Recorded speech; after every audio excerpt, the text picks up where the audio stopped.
திருக்குறள் அதிகாரம் 86. ஈக்கல்.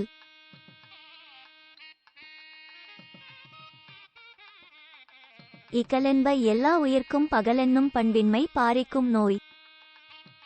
எல்லா உயிர்களிடத்திலும் இணங்கிச் சேராமல் இருக்கும் தீய குணத்தை வளர்க்கும் நோயை மனவேறுபாடு என்று கூறுவர்.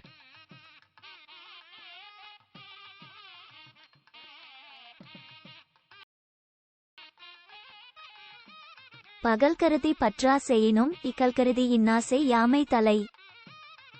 நம்மோடு இணங்கி போக முடியாமல் ஒருவன் நமக்கு வெறுப்பு தருவனவற்றை செய்தாலும் அவனை பகையாக எண்ணி தீமை செய்யாதிருப்பது சிறந்த குணம்.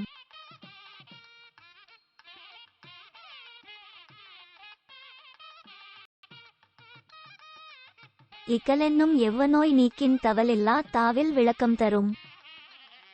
மனவேறுபாடு என்னும் துன்பம் தரும் நோயை மனத்திலிருந்து நீக்கினால் அது ஒருவனுக்கு கெடாத அழியாத புகழை கொடுக்கும்.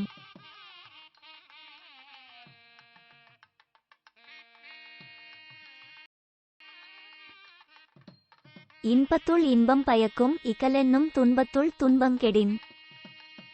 துன்பங்கள் எல்லாவற்றிலும் மிக கொடிதான மனவேறுபாடு எனும் துன்பம் ஒருவனது உள்ளத்துள் இல்லை என்றால் அது அவனுக்கு இன்பங்கள் எல்லாவற்றிலும் சிறந்த இன்பத்தை தரும்.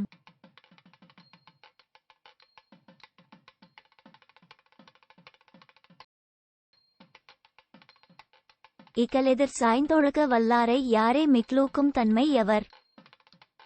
தன் மனத்துள் வேறுபாடு தோன்றும் போது அதை வளர்க்காமல் அதற்கு எதிராக நடக்கும் வலிமை மிக்கவரை வெல்ல எண்ணுபவர் யார்?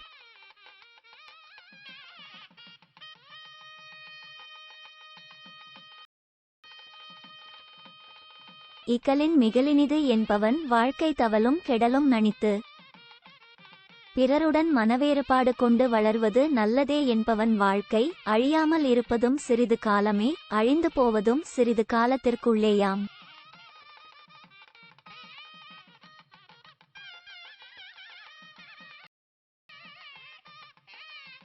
மிகல்மேவல் மெய்ப்பொருள் காணார் இகல்மேவல் இன்னா அறிவினவர். மனவேறுபாட்டோடு கேடான அறிவையும் உடையவர் வெற்றி தரும் நீதிநூற் பொருளை அறியமாட்டார்.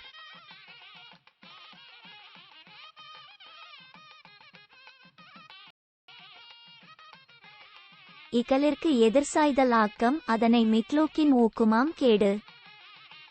மனவேறுபாடு தோன்றும் போது அதை வரவேற்காமல் இருப்பது ஒருவனுக்கு செல்வமாகும், வரவேற்பது கேட்டையே வரவேற்பதாகும்.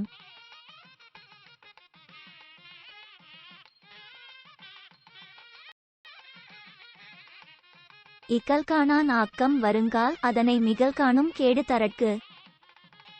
ஒருவனுக்கு நன்மை வரும் போது காரணம் இருந்தாலும் மனவேறுபாடு கொள்ள மாட்டான்.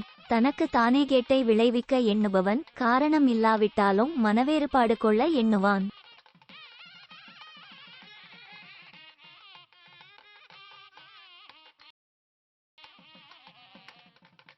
இகலானாம் இன்னாத எல்லாம் நகலானாம் நன்னயம் என்னும் செருக்கு.